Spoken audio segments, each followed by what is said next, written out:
έχω κάνει μια έρευνα σε ερωτηματολόγια, ζητώντας από τους εκπαιδευτικούς να ρωτήσουν, να κάνουν μόνοι τους το ερωτηματολόγιο, να το φανταστούν, να το συλλάβουν και να ρωτήσουν τους γονείς των μαθητών τους κάποιες πληροφορίες για τις γλώσσες.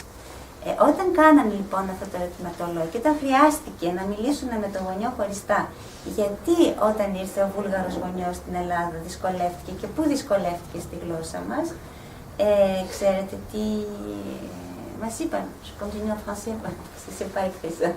Alors quand j'ai fait une enquête avec des enseignants qui n'avaient pas parlé avec les parents des enfants, pourquoi les parents avaient telle ou telle difficulté dans une langue comme le grec, les enseignants qui ont construit eux-mêmes leur propre questionnaire m'ont dit après que c'était vraiment important parce qu'ils n'avaient jamais se demandé, ils n'avaient pas demandé pourquoi les enfants faisaient ce faute d'orthographe finalement et ce que leur langue pouvait bien donner à l'apprentissage de la langue grecque. Δηλαδή, βιωματικά είδανε οι εκπαιδευτικοί τι δεν πάει καλά στο μάθημα της γλώσσας που διδάσκουν και τι σημαίνει να μιλάει στο σπίτι το παιδί βουλγάρικα και τι σημαίνει βουλγάρικη γλώσσα τελικά. Αυτό τους βοήθησε να αλλάξουν αυτόματα τις αναπαραστάσεις τους για τις γλώσσες.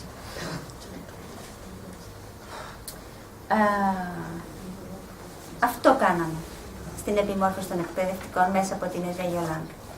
Είναι μια επιμόρφωση η οποία βοήθησε στο να αλλάξουμε πρακτικές, στο να αλλάξουμε και να γίνουμε πιο αναστοχαστικοί όπως τη διδακτική μας, το να εισάγουμε καινούριο λεξιλόγιο και καινούρια αντίληψη για κάποιους όρους όπως είναι η διαπολιτισμικότητα και να μπορούμε, ξέρετε, όταν συμμετέχει σε μια ομάδα, είτε είσαι εκπαιδευτικός είτε είσαι παιδί, πρέπει να μάθεις να διαχειρίζεσαι τις εσωτερικές σου και τις εξωτερικές σου συγκρούσεις. Λοιπόν, όταν είστε δεμένη ομάδα και γίνεται μια μονάδα, αυτό βοηθάει αυτόματα και μέσα στην τάξη να διαχειριστείς τις συγκρούσεις. Και νομίζω ότι η Εβέλιο Λάγκ δίνει αυτή τη δυνατότητα γιατί θέτει πάρα πολλά πράγματα στο τραπέζι.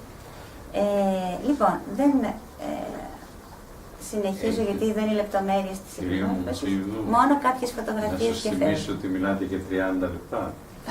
Ναι, Ελένα, αυτές ενδιαφέρουσα.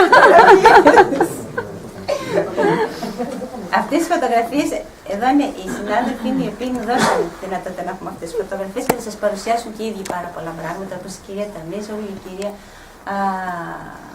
Καβούνη, η κυρία Αγγελική Τζόλου που είναι εδώ. Κοιτάξτε. Παλιές φωτογραφίες, αυτές είναι πιο καινούργιες όμως, με το σχολείο που κάναμε. Σε ποια σχολεία, κυρία Μουζίδου, έγιναν αυτά? Σε πολλά σχολεία της Θεσσαλονίκης. Σε σχολεία της Θεσσαλονίκης. Όχι στο πρότυπο πειραματικό, ας πούμε, στα σχολεία τα οποία υποδεχόταν πολλές Ναι. Δημοτικά. Εδώ έγινε Σικαιών. Αυτό που βλέπετε είναι από το σχολείο Σικαιών. Πέρυσι είχαμε άλλους συναδέλφους Ιάπωνες. Οπότε καταλαβαίνετε ότι η εμπειρία που αποκτήθηκε είναι αρκετά μεγάλη.